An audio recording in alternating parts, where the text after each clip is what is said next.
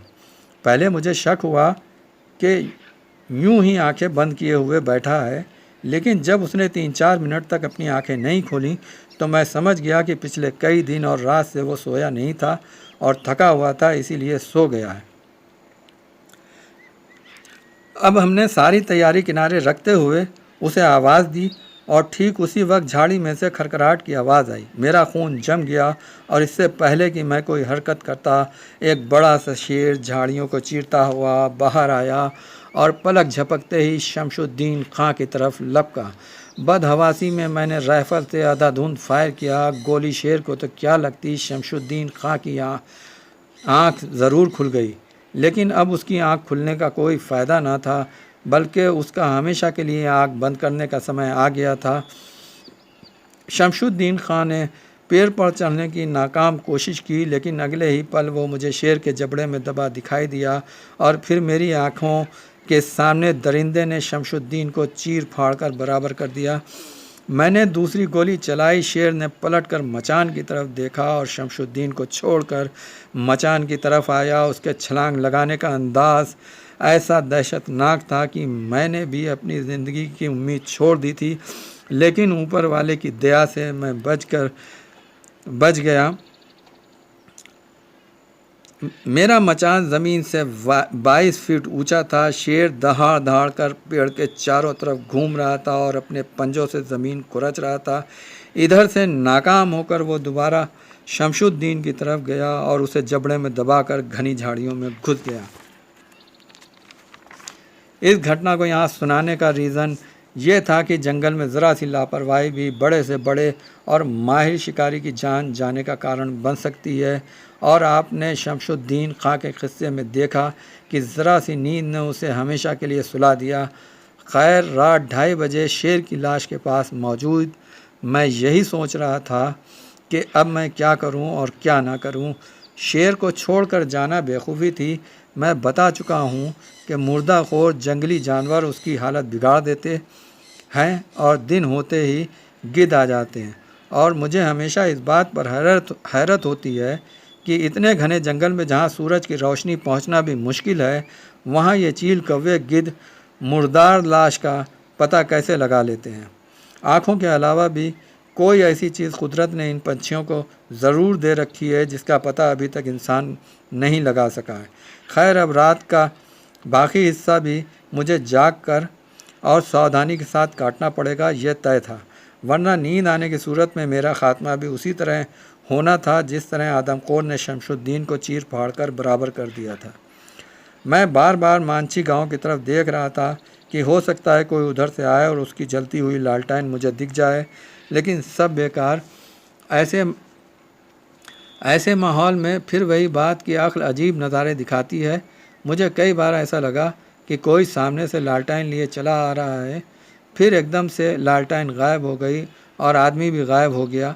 चारों तरफ वही घुप अंधेरा। कभी ऐसा मालूम होता जैसे किसी ने मेरा नाम लेकर आवाज़ दी। मैं चौंक कर इधर उधर देखने लगता, लेकिन वहाँ कौन था जो मुझे आवाज़ देता। होशो आवाज़ के इसी खेल को कमज़ोर दिल वाले लोग भूत प्रेत की कारस्तानियाँ समझने लगते हैं। इन इलाके के लोगों में भी सदियों से ऐसे किस्से कहानियाँ मशहूर हैं और यहाँ के लोग भी इन बातों में विश्वास रखते हैं कि कुछ आत्माएं ही टाइगर और लेपर्ड का रूप धारण कर लेती हैं और उनको मार पाना किसी इंसान के बस की बात नहीं है। और इससे निपटने के लिए ये लोग तांत्रिकों की सहायता लेते हैं और तांत्रिकों का काम यह है कि इन्हें जादू मंत्र के बहाने हमेशा लूटते रहें। और एक जोक ये बना कि इस बार खुद तांत्रिक के ग्रुप का एक आदमी आदमखोर के हत्थे चढ़ गया। बगीरा के बारे में मुझे बताया गया कि वो तांत्रिक था और उसके मारे जाने से न सिर्फ गांव के लोगों में खौफ था, बल्कि तांत्रिकों की भी सिट्टी पिट्टी गुम थी और ये लोग आदमखोर से बचने का कोई उपाय तलाश कर रहे थे। असल में मेरी छठी इंद्री ये कह रही थी कि जो शेर मरा हुआ मेरे सामने पड़ा है वो आदमखोर नहीं है, बल्कि कोई और दरिंदा है जो शिकार का पीछा करता हुआ इधर आन पहुंचा और मेरी राइफ़ल का निशाना बन गया। मुझे न जाने क्यों ऐसा लग रहा था कि असली आदमखोर यहीं आसपास मौजूद है और हम पर बराबर निगाह रख रहा है। इस सुनसान जंगल में ऐसा सोचना ही आत्मा को हिला देने वाला ख्याल है। इसे वो लोग नहीं समझ पाएंगे जो गर्म बिस्तरों में दुबक कर शिकार की कहानियाँ और खौफनाक किस्से सुनते हैं। इसी तरह शेर की दहशत का अंदाज़ा भी चिड़िया घर में नहीं हो सकता है। लोहे के जाल में बंद जंगल का राजा इधर उधर बेचैनी से फिरता रहता है। उसमें और एक छोटी सी बिल्ली में कोई फ़र्क नहीं किया जा सकता है, लेकिन जंगल में इसे आज़ाद घूमते फिरते दिखना कुछ और ही रोमांच पैदा कर देता है। जंगल में इसे देखकर अच्छों के पसीने छूट जाते हैं। यहाँ हमें एक किस्सा याद आ रहा है, इससे पता चल सकता है कि जंगल में शेर की दहशत कैसी होती है। महाराजा ग्वालियर एक बार किसी बड़े अंग्रेज़ अफसर के साथ मैसूर के जंगलों में शिकार खेलने के लिए आए और मुझे उनकी सहायता करने की फ़ीस 3000 रुपये दी गई। मेरा काम सिर्फ इतना था कि मैं उन दोनों को ऐसी जगह ले जाऊं जहां शेर आसानी से मिल जाए, ताकि ये लोग हाथी पर बैठे बैठे उसे गोली मारकर अपना शौक़ पूरा कर लें। मैंने जंगल में अलग अलग जगहों पर 10-12 बेड बनवा दिए ताकि दरिंदा जल्दी से अपना शिकार मार ले और फिर हम उसकी तलाश में निकल पड़े। एक दिन दोपहर के वक्त मुझे सूचना मिली कि दरिंदे ने एक जगह एक भैंसे को मार दिया है। मैं जल्दी से महाराजा और अंग्रेज़ बहादुर को उस जगह ले गया।